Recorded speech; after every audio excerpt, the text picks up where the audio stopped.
আমি যুক্তি বুঝি না, কোনোভাবেই আমি যুক্তি বুঝলাম না, আমি যুক্তি সহকারে তর্কটা শিখলাম না, তাহলে আমার যৌক্তিক অবস্থান আসলে আসবে কি করে দেশে? দেখেন, এটা আসলে অনেক দিনের একটা চর্চার ব্যাপার, চর্চার ব্যাপার হয়ে গেছে।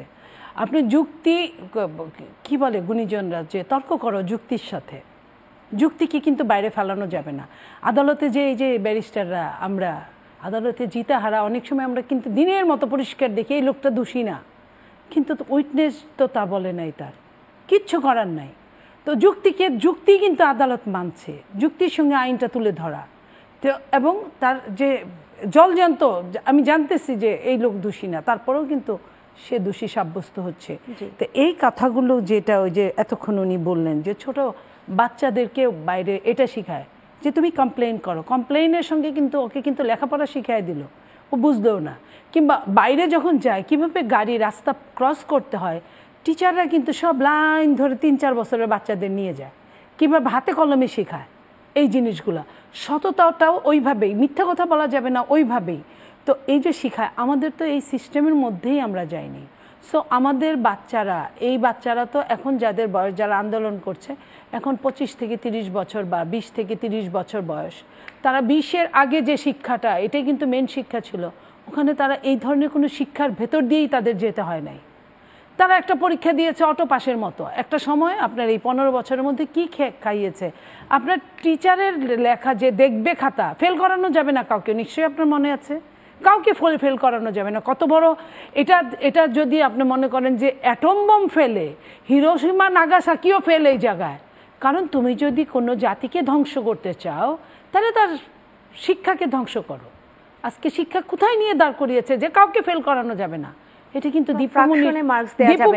দীপুমণি যখন শিক্ষামন্ত্রী, সেটা কিন্তু তার উপর দিয়ে গিয়েছে। এবং টিচাররা আমাদের সঙ্গে দুঃখ করে বলেছে ফেলই পাশে যখন করান যাবে না, খাতাতে বাধ্যতামূলক পাশ করাইতে হবে, প্রয়োজনে তুমি লিখে দিয়ে পাশ করাও। তাহলে কিসের জন্য এত ঠেকা লাগছে? টিচাররা কাজের বুয়া দিয়ে বা 5, 3, 7, 8 পর্যন্ত পড়ালেখা তাদের দিয়ে খাতা দেখাইছে, একটা ফর্মা করে দিছে, এটা পাইলে এত নাম্বার দিবে, খবরদার তাতে 30-এর নিচে কাউরে দেওয়া যাবে না।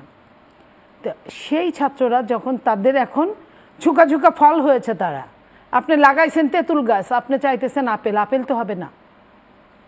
আপনি এই যে বললো যেটা ফুয়াদ সাহেব, যে অক্সফোর্ড নাম দিয়ে দিল, হার্ভার্ড নাম দিয়ে দিল, আপনার লাভটা কি হলো? নর্দার্ন ইউনিভার্সিটির নাম দিয়ে দিল, কলম্বিয়া নাম দিয়ে দিল, লাভটা কি? সে যদি তার মান যদি হয় গিয়া আপনার বিলো স্ট্যান্ডার্ড প্রাইমারি স্কুলের মতো, কিংবা ওই যে এক মেয়ে নকল করবে, খালা পরীক্ষা দিচ্ছে, এখন নকল বাইরে থেকে সাপ্লাই দিছে, এরশাদের সময়ের ঘটনা বলছি, তো খালারে লিখে বলে দিছে তুই লিখি খালাক দিস, মানে ওইটা গ্রামের ভাষাটা ওরকম। ও তো যেটা লিখছে ওটাও লিখে দিছে তুই লিখি খালাক দিস, পিছনেই খালা বসছে, ভাগ্নি ওটা নিজেরটা লেখছে তুই লিখি খালাক দিস, ওই লাইনটাও লিখছে। আমাদের বর্তমান অবস্থা তার চেয়েও খারাপ অবস্থা। এই খারাপ অবস্থার ছাত্রছাত্রীদের এদেরকে বুঝাতে হবে। এদের বুঝানোর সময় কোথায়? যারা বুঝাবে তারা যতক্ষণ সময় ওদের দিবে ততক্ষণে তারা উৎকোচ গ্রহণে, উৎকোচ দানে ব্যস্ত, সদা ব্যস্ত। আপনার টিচাররা সবচেয়ে বেশি আপনার দুর্নীতিগ্রস্ত। আপনি জান, আমি কোনো একটা অফিসে গিয়েছিলাম, এর মধ্যে আমি তোমাদের কাজটা কি? তো তারা বেশ শিক্ষা মন্ত্রণালয়, ভালো জায়গায় বসা, আমাদের জুনিয়র ভাইয়ের বোনেরা বলে যে আমাদের কাজ হলো এটা হলো গিয়া শিক্ষার দুদকের মতো। শিক্ষার আবার দুদক কেমন? একটা কলেজে গেলে, একটা কলেজে খবর নিয়ে, যে কলেজের কি আয় ব্যয় এগুলা হিসাব নিতে গেলেই আমরা হিসাব নিতে যাই, গেলেই খালি টাকা খালি উড়ে বেড়ায়। সব টিচাররা নাকি চাঁদা ধরে 5 লাখ, 10 লাখ, 15 লাখ, যে কলেজের যতটা ওজন অনুপাতে ওদেরকে টাকা দিয়ে মুখ বন্ধ করে রাখে। সরি টু সে, আমি কাউকে দুঃখ দেওয়ার জন্য এই কথাগুলো বলছি না, এটা জীবনের প্রয়োজনে বলছি কথাগুলা। তারাও কিন্তু ওই পয়সাটা নিয়ে, ওদের নাকি এক একদিন এমনও ওদের বড় বস আছে, তাদের ইনকাম কারো বিপক্ষে যদি লেখে তার জন্য 50 লাখ, 1 কোটি টাকা পর্যন্ত হায়ারে উঠে যায়। এই দুর্নীতি বন্ধ করার কথা বলে দুর্নীতিটাকে আরও আপনার প্রাধান্য দিয়ে টাকা নিয়ে তারা বাড়ি চলে আসে।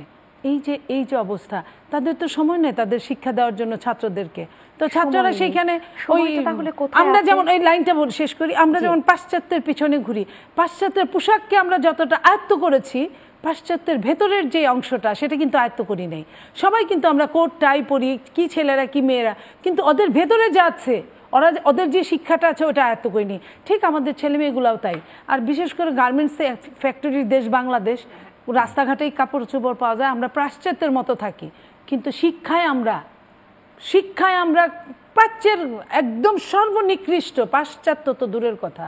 তো এই জায়গাটা থেকে আমাদের সরাতে গেলে, এই যে আমাদের আবারও বলছি ইন্টারিম গভর্নমেন্ট এত বড় বড় কথা বলতে, এদেরও কিন্তু অনেকেই টকশো করতেন একটা সময়, অনেক সুন্দর সুন্দর কথা বলতেন, মানুষ কনভিন্স হয়ে যেত এবং তারা অনেক মানুষ খুশি হয়েছিল তাদের ওই বিশেষ নামগুলো আসার পরে। কি হয়েছে, ওই যে বলে না যে তুমি উত্তম অধম তাই বলিয়া কি আমি উত্তম হইব না, আর ওনাদের ব্যাপারে তুমি অধম তাই বলিয়া কি আমি আরো অধমতর হইব না, এই আরো অধমতর প্রতিযোগিতায় লিপ্ত, কি উপরের জায়গা কি নিচের জায়গা।